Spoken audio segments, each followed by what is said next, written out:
You spend hours studying, yet by the next day, it feels like almost 70% of what you learned has vanished. Frustrating, right? But it's not a matter of intelligence or effort. Your brain is designed to retain only what it considers truly useful. And here's the interesting part. In Japan, many students manage to memorize thousands of kanji characters and remember them for years. Not because they have a special memory, but because they use more effective study methods. The problem, in fact, is not how much you study, but how you study. Traditional techniques like rereading notes or highlighting paragraphs may feel productive, but in reality, they trick the mind. The brain processes them passively, almost like content that passes by without leaving a trace. Be honest. How many times have you stayed up late rereading page after page, only to find your mind blank during the exam? It's not a lack of willpower. It's how memory works. There's a phenomenon called the forgetting curve, which describes how information begins to fade rapidly if it is not reinforced. Within the first 24 hours, you lose a large portion of what you've learned, and in the following days, only a weak trace remains. But what would happen if it were possible to break this cycle?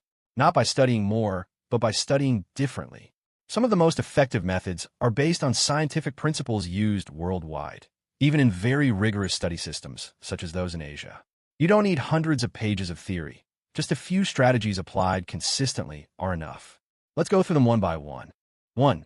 Active recall, training memory like a muscle. Most people study passively. They read, highlight, reread. But memory is not built that way. Memory strengthens when it is forced to retrieve information. It's the same principle as physical training. The more you struggle to remember something, the stronger that memory becomes. How do you apply it?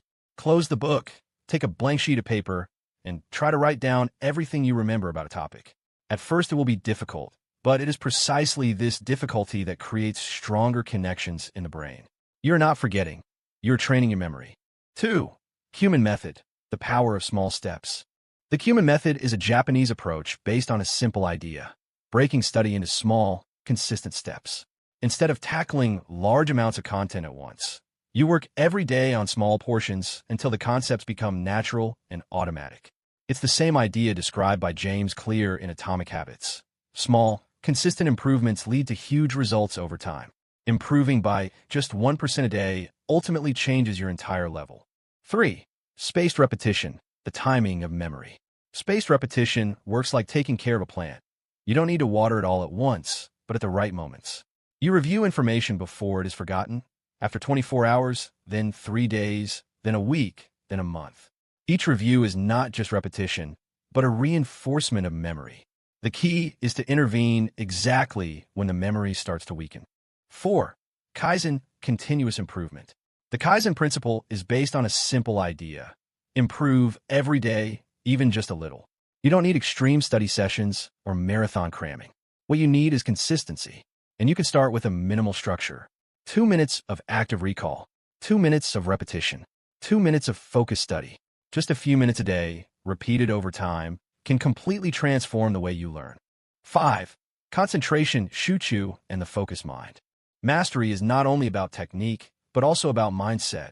In Japanese, the word shuchu simply means concentration, a state in which your attention is fully directed toward what you are doing. It is not a specific practice formally taught to students in Japan, but rather a general concept, the ability to enter a deep focused state while studying or working. To support this state, many people develop routines that help the brain enter focus mode. For example, creating a dedicated study space, reducing distractions, and repeating small actions before starting, such as tidying the desk or always following the same preparation sequence. These are not magical rituals, but mental cues. The brain recognizes the start of an important activity, and it becomes easier to enter a focused state. The choice is yours. Think about the last time you truly learned something, a sport, a video game. You didn't just watch. You practiced, made mistakes, corrected them, and improved. That's how real learning works. Studying should not feel like a mental struggle, but a smarter, more efficient, and surprisingly simple process when you use the right methods. So you have 2 options. Continue studying passively and forget almost everything, or start today applying more effective strategies. The most productive people are not those who consume the most information, but those who turn it into action. The question is, which side do you want to be on? Now it's your turn. Try one of these methods today and observe the difference. And if you want to continue on this path, this is only the beginning.